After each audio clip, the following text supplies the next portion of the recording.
when you put yourself out there, and I'm sure this happens for you, and really at this point, because everybody puts themselves out there, everybody's getting labeled as something.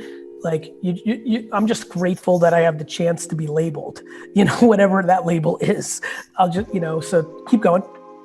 Well, listen, what I was thinking about is, I want to go with your labeling thing. It doesn't annoy you at all? I mean, to me, I recognize, it's kind of like your gift is your curse. I, have built businesses my whole life and built a huge business for my dad in the wine and liquor business. In the last 24 months, had a restaurant app called Resi that I started, co-founded with Ben Leventhal, sell for hefty 9 figures to Amex. I sold my direct-to-consumer wine brand, Empathy Wines, for almost $100 million. VaynerMedia is a $200 million a year, almost $200 million a year revenue-based business that I've started from scratch. Yet, when I get mentioned on the internet and you read the comments, everyone's like, well, he's just a fucking motivational speaker. And so, as any human, when you work your face off and you accomplish, it's funny to answer you, because even as I'm saying it, ultimately, I don't mind, because I understand how human beings are wired, thus is why I've done well. But yeah, I mean, I think we all get miffed. I don't want to be, I love perspective and mindset because I think it's foundational to helping people go do things.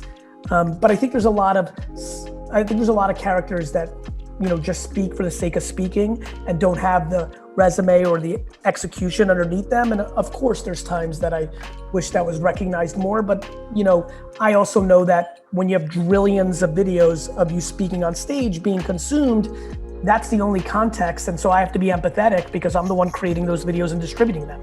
Well, I can relate to that a lot, because when I used to get mad at people seeing me as just the impressionist guy, but then I realized that's all I'm putting out there. I'm putting that out there constantly. Not only putting it out there, the platform you had, that's definitely the first time I became aware of it. Like when so many of the percentage of people see that, because the platform was so big that you were being consumed on. To your point, this is about empathy to the end user of understanding, well, that's what they see.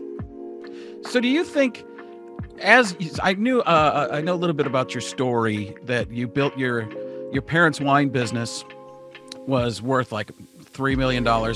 It was doing $3 million a year, and I grew it to a business that was doing $65 million a year in an 8-year period. And that's by bringing it to the internet and realizing Correct. You didn't need to email, have 8,000 stores. You could just have everybody. Your story about YouTube Hollywood was my story about email versus catalogs. I understood in 1997 that the biggest stores in the country, Sam's in Chicago, Sherry Lehman's and Zacky's in New York, Wine Club and Wine Exchange and K&L Wines, these stores that I looked up to because I've been in the business since I was 14, and the Wednesday New York Times dining edition would have all the national ads, and I was like, one day I'm gonna help my dad and I'm gonna take us to the national level like these stores. And those stores that I just rattled off were those stores. I realized in 1997 that I could email out Opus One or Dom Perignon or Silver Oak or Caymus or these great wines on email for free, back to the agent joke you made earlier, while my competitors, these iconic stores, were taking 3 months producing a catalog that cost them a crap load of money and cost a lot of money to deliver, and would be 2 months, 2 weeks, 6 weeks, 6 days later than I could email it. And I really, really took advantage of that. And I understood that this was crazy. This is what people thought in 1996.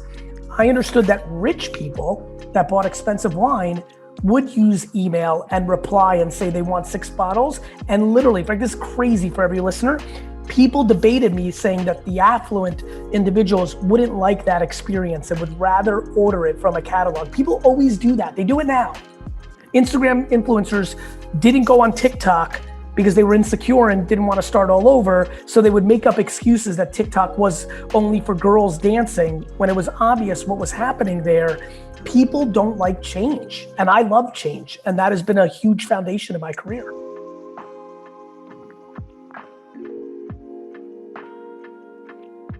When you and I were growing up, being an actor or on TV was, and I didn't want to because I wanted to be a businessman, but like half the class did, or in a different way, almost all of us would have taken it. Do you know what I mean? I think some people were, and I think to your point, I mean, the ideology of your partner was in that era. So to also, is he in our age group in the general range? Yeah, he's 2 years older than me, I think. Perfect. John. So as you know, right? So John, like, we were 20 when the internet was even starting to start.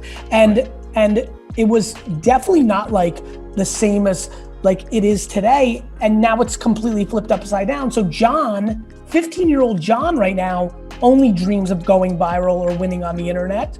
And 48-year-old John still subconsciously, because of the way he grew up, thinks of it as a step down. I understand both. Barry. Yeah, I mean, I felt like that a lot until I realized, hey, I got to get in front of a lot of different people. I struggle with this too, because this is another thing I've heard you talk about. I feel like I'm in a therapy session with you. It's good. But it's been a learning experience, and it's been a difficult step for me to put some stuff out. It's hard on TikTok. These kids don't know me at all. It's funny because I'll get these kids will tell me things like, "Oh, that impression sucks." I'm like, "Well, it built this 70,000 gallon pool. It's good enough." By the way, Frank, I'll be honest with you. Play with me here a little bit. This could be interesting. I think that should be something you try. I think the best. I've thought about it. But let me tell you something. This is very, very big. This is the punchline of this podcast, and we're gonna help 3 people who are listening right now. I can feel it in my soul.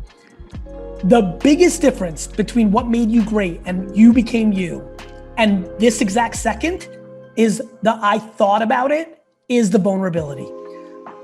You grew up in a world, I get it. I understand. I'm gonna cry. You're gonna make me cry. You're gonna be Gary. Because it's good, right? Frankie C with Frankie Gary. C, I'm excited about this because I thought about it once. By the way, Kevin James, let's talk about Kevin James. Kevin James's team calls me a year ago, whatever, 15 months ago. We get on the call, we have this, I remember I'm in California on the highway in between meetings, just on a call. And we had this like really interesting, I just had like a 30-minute like jam session with them. Because Kevin's a Jets fan, we'd interacted a little bit, and there was just something, I don't remember what, but something landed in the same way that I'm trying to land with you. Don't think about it. And all of us, and I just remember the whole team, the writing team and him on there, and it clicked. And so much good has happened on TikTok and other things for him since.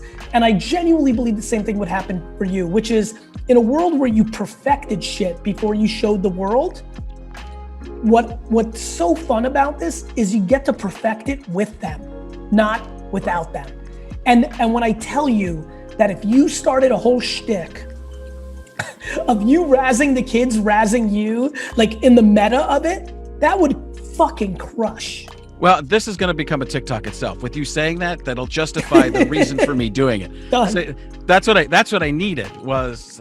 Listen, I thought about that. I thought about taking the replies, the reply videos, the comments, the negative comments. I'd even mapped one out in my head. Here are the following impressions people say on TikTok that I do that they say suck. I think that you should 100% do that. B, when you make a video saying, "Hey, Ricky Pants 67," and you then show him saying this sucks, be like, you think that sucks? What about, like wherever you go with it, whatever the transition is. Okay, so you're jumping into a world of, I love the idea of, hey, I'll show you. But at the same time, I struggle. No, you've got to be very careful. Yeah, I love you already. I struggle with, I don't want to put, but you know where I'm going. I know you were because then I look like the big bad wolf. Dude, you're the douche, the king douche. Yeah. No, you play with it for fun. Like you'll appreciate this, and I'm getting a sense of you. You know what has absolutely worked for me and others? Intent. Right.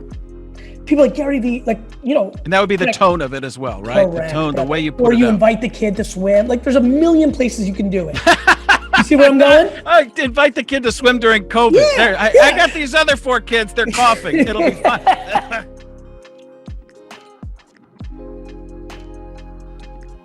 I remember when I first started putting out content in 2009, and I didn't know this, and this goes into your world a little bit. I didn't realize how much Richard Pryor, and I listened to so much Richard Pryor and Eddie Murphy and Chris Rock as a kid. Like when I drove, it was sports radio or tape of stand-up. Okay. And so I'm 34 years old when I give my first keynote speech about business. And when I tell you I had no fucking idea what was gonna happen when I went on stage, I had no idea. I just went on there. And what happened was when the lights went on, for some reason, I decided that I was gonna communicate as if I was doing a set in a very improv. And it was really funny to me that happened. And I think so I was cursing like crazy. And I was getting so much pushback. It was, 12 years ago. It was a different time and I remember people begging me to change my style. CAA, who did my speaking, because I hit very quickly and became hot, and CAA was doing my speaking at the time, and they begged me, big shout out to Peter Jacobs, they begged me to stop cursing. They were like, you will make so much. It's back to your point earlier about corporate America and the way you think about what you're gonna do and not do. And before you go on, already I know Peter Jacobs, that's the high end. Keep going. Yeah, so exactly. So I just couldn't do it. I just needed to do me and was willing to deal with the ramifications. And then the world came to me. And the reason it happened was I had intent. It's how I actually spoke. It's how I naturally felt. And I had good intent. I wasn't trying to hurt people. I was trying to use it to get them to hear it. And I think if you come out with intent of not being a big shot, but just having fun with the community and enjoying yourself. It makes sense. It makes sense because you can do that in a jovial way. Correct. That's what I'm trying to do with the podcast. That's what I'm trying to do with everything. Smart. Listen, I'm trying to get people to understand who I am and because I'm much more sarcastic in real life. I'm goofy and stuff like that, but people see me as the walks the line, maybe goes even halfway to the line, but on the podcast I go all the way to the line, sometimes go over the line. It's me. We say things behind the scenes. Of course. Well, you don't. You talk exactly. Maybe I shouldn't say I don't know you that well, but you go out there and what you're showing is you. You're bearing your soul. When you go out there, and listen, these impressions that I do, it's a mask for me to hide, right? It's a way for me. I'm a kid who grew up watching all these TV shows of all the stuff you saw behind me. I was by myself playing with my Legos. My parents like, you ever going to come out of your room? No, I have my friends. They're the super friends. Mm-hmm. They're going, meanwhile, in Frank's room, he's putting together a Lego set. That's who I was. And hiding is what I've always been. And this internet stuff, when I go out there and look, you see people, the best people are the people who put it all out there, and you see the emotion. I learned this. I did a apologize real quick. The ones that have the sustained success are the ones, because there's a lot of people, to your point, who are absolutely putting up facades without acknowledging it. The beauty of impressions is, I know, let me rephrase. I don't think most people enjoy psychology enough to know that that's what you were doing, but I do. Whereas a lot of people are saying they're being authentic. It's why, but then not, and they're the ones that can't have sustained success. To your point, the sustained success, you know how fun it is to not have to think? Frank, I never have to think. Everything I talk, like there's no like when I go to the restaurant, like, I better be, like when you could just be yourself 24/7.